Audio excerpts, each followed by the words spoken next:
এই গ্রেডের পৌরসভায় উন্নত করবো ইনশাল্লাহ। একে একে বেরিয়ে আসছে আওয়ামী লীগ আমলের বিভিন্ন মন্ত্রী এমপির অবৈধ সম্পদের রহস্য।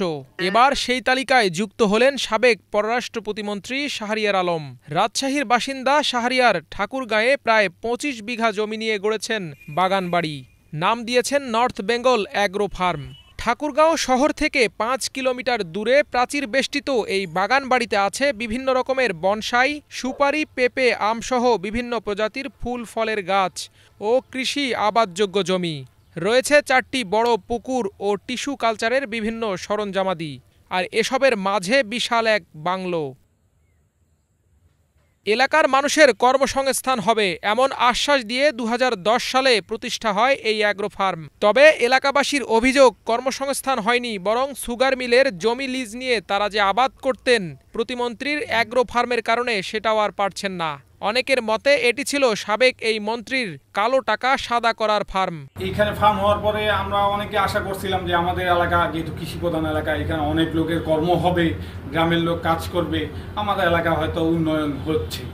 তো আমরা দেখি যত দিন যাচ্ছে আমরা দেখতে পাচ্ছি যে এলাকার লোক কর্ম করবে দূরের কথা, এলাকার লোক ওখানে কেউ প্রবেশই করতে পারছিল না। ওইটা আসলে ফার্ম না ওখানে অন্য কিছু, আমরা কেউ কিছু জানতেই পারতাম না। ওনারা আসার পরে এখানে আশেপাশে যে ইকো খামার ফার্মগুলো আছে, ফার্মগুলোর জমিগুলো খুব বেশি দামে নিত ওরা নিয়ে। আমরা যে গরিব মানুষ চাষাবাদ করতাম ওই লিজে নিয়ে জমি করে, এগুলো আমাদের আর কোনোদিন হয় না।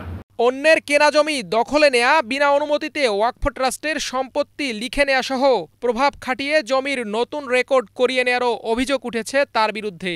বারবার বিভিন্ন কর্তৃপক্ষের কাছে অভিযোগ করেও কোনো সুরাহা পাননি ভুক্তভোগীরা। বিষয়টির সুষ্ঠু বিচার দাবি তাদের।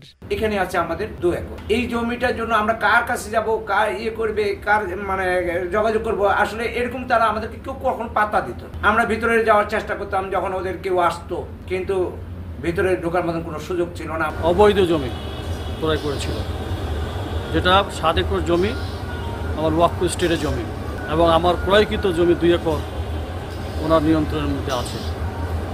এবং উনি যে এমপি এবং মন্ত্রী, ওনার যে একটা ক্ষমতা ছিল, আমরা সেই জায়গায় পৌঁছাইতে পারি নাই। ওনাদের রিপ্রেজেন্টেটিভ ছিল এখানে বাবুল সাহেব, ওনাকেও আমরা কথাগুলো বলেছিলাম।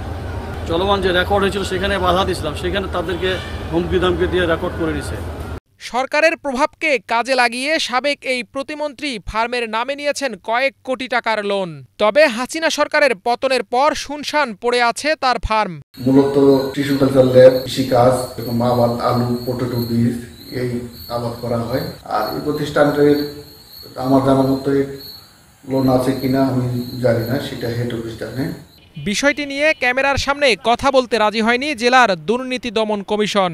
কমিশনের উপপরিচালক তাহসিন মুরাবিল হক জানান, ইতোমধ্যে তাকে নিয়ে তদন্ত শুরু হয়েছে।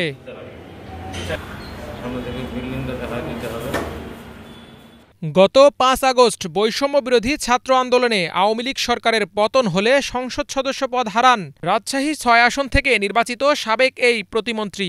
সেদিন থেকেই তাকে আর প্রকাশ্যে আসতে দেখা যায়নি। Bangla vision news desk.